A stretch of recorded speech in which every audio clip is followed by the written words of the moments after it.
Alors les enjeux de cette manifestation aujourd'hui, c'est d'informer nos clients au niveau des réglementations, donc tout ce qui est décret tertiaire. Également parler économie circulaire, donc avec la valorisation et la collecte des déchets, et axer sur le volet innovation avec les packs hybrides sur nos clients hôtellerie.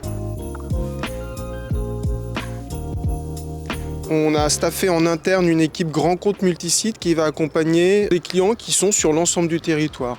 Là, on essaie d'avoir une approche structurée en parlant au siège, en parlant à la maison mère, de manière à ensuite infuser sur l'ensemble de leurs bâtiments, sur l'ensemble du territoire français. Et quand on est sur des sujets très locaux, on s'appuie sur les organisations professionnelles qui sont l'UMIH, qui sont le GHR. Et là, on leur pousse des messages. Et là-dessus, on les accompagne en tant que partenaires pour qu'eux ensuite puissent adresser ces messages à leurs adhérents.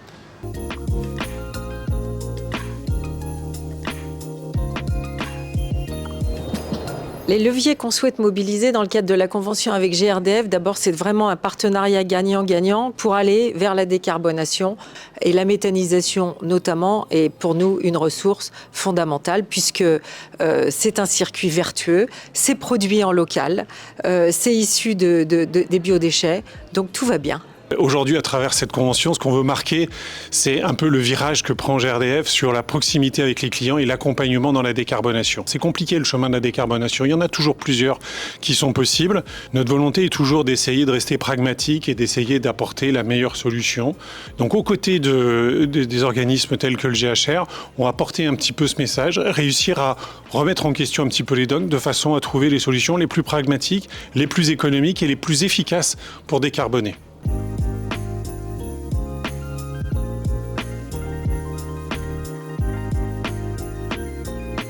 Nous avons un projet de rénovation d'hôtel avec des espaces en toiture qui sont agréables avec des rooftops. On se pose des questions sur le bon choix parce que c'est engageant pour l'avenir. Est-ce qu'il faut plutôt une solution à l'électricité ou au gaz ? On a fait une synthèse entre les différents bureaux d'études, la maîtrise d'ouvrage et l'architecte pour trouver la solution la plus adaptée. Et notre bureau d'études fluides a proposé la PAC hybride. Et la PAC hybride s'inscrivait dans cette notion d'économie d'énergie et d'économie de place surtout. Elle a permis également de répondre aux enjeux réglementaires futurs qui sont le décret tertiaire, la FCAS et le décret BAX.